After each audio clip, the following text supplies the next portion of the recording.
President Trump said it was just like a bad case of the flu and would only last until the weather warmed in late spring. A lot of people think that goes away in April with the heat.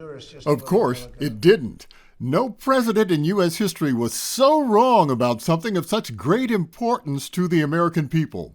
COVID caused the deaths of more than 400,000 Americans by the time Trump left office, January 20th of 2021. And about a quarter of those deaths, just over 100,000 people, happened during the last 5 weeks of the Trump presidency, when his entire focus was on trying to overturn the results of the election he had lost to Joseph R. Biden. It's a pure theft in American history. Everybody knows it.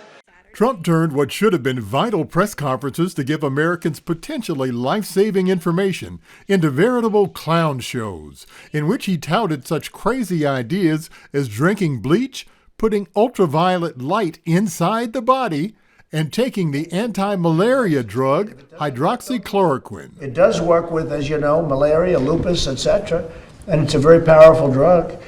Such bad advice from Trump may have caused the deaths of a number of Americans, like this 65-year-old man from Arizona. He died, and his wife almost did after taking a form of chloroquine most often used to clean aquariums. And it feels like my heart is broken and will never mend. Turns out the couple ingested chloroquine phosphate, which is actually used as a parasite treatment for fish.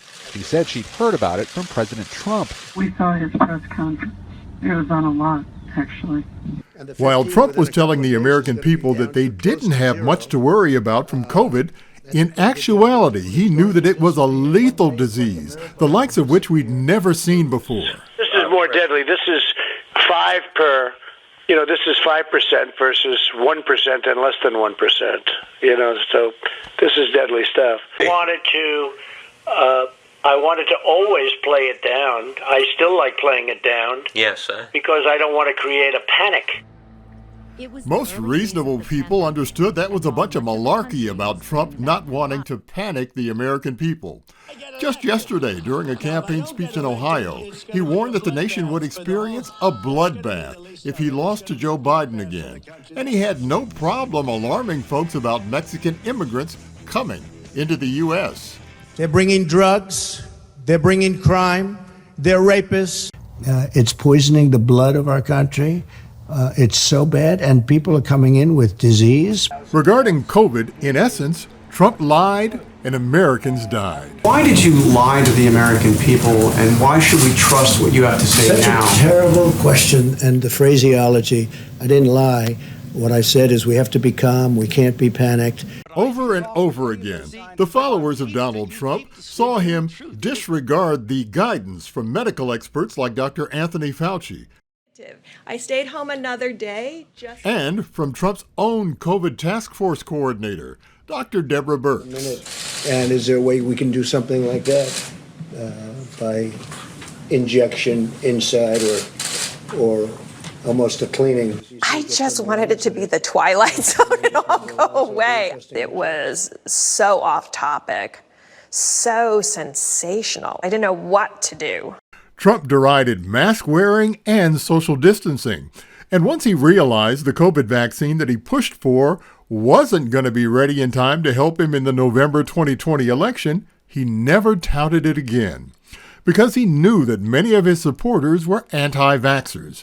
Many of them wound up dying when the vaccine very likely would have saved them.